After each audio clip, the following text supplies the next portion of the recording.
एक भगवान का भक्त था। ठाकुर जी की खूब सेवा करता था, इतनी सेवा करता था, सुबह से कभी शाम हो जाए कभी रात हो जाए, सेवा ही करता रहता था।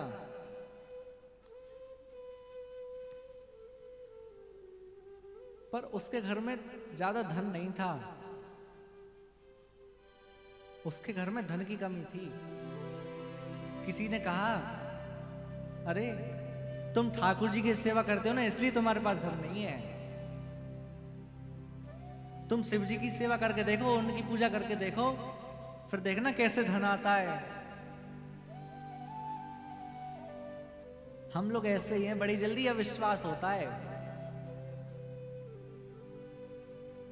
आज इनकी पूजा कर रहे हैं, किसी ने कह दिया इनसे अच्छे वो हैं, वहां चले जाओ, हम इनको छोड़ के वहां चले गए, बड़ी जल्दी अविश्वास होता है। तो उस वक्त से किसी ने कहा, तुम्हारे पास इसलिए धन नहीं है क्योंकि तुम ठाकुर जी की सेवा करते हो, तुम शिव जी की सेवा किया करो। अब उसने ठाकुर जी की मूर्ति तो उठाकर अलमारी में बंद करके रख दी और शिव जी की मूर्ति लाकर उनकी पूजा करने लगे। पहला ही दिन था, शिव जी की सेवा कर कर उनकी आरती पूजा की, धूप बत्ती लगाई, और धूप बत्ती लगाकर धूप बत्ती का जो धुआं है ना, वह वहां जाने लगा जहां ठाकुर जी बैठे थे, जहां ठाकुर जी अलमारी में बंद थे, वहां जाने लगा।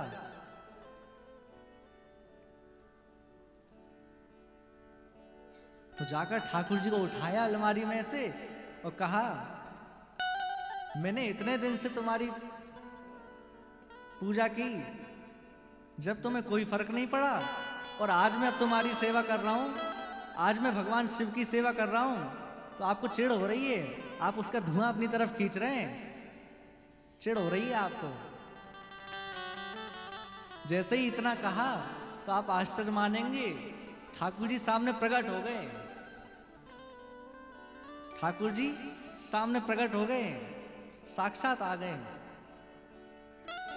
कहने लगा, वाह प्रभु, मैंने देख लिया, इतने साल मैंने आपकी पूजा की, जब आप नहीं आए, मैंने एक दिन भगवान शिव की पूजा की, आप प्रकट हो गए। भगवान ने कहा कि मैं शिव जी की पूजा से प्रकट नहीं हुआ, मैं इसलिए प्रकट हुआ कि तुमने ये तो सोचा कि भगवान की नाक है, ये सूंघती भी है, इनकी नाक है।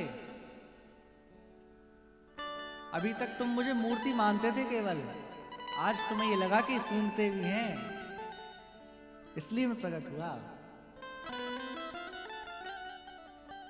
तो भैया ठाकुर जी चैतन्य हैं, ठाकुर जी जड़ नहीं है।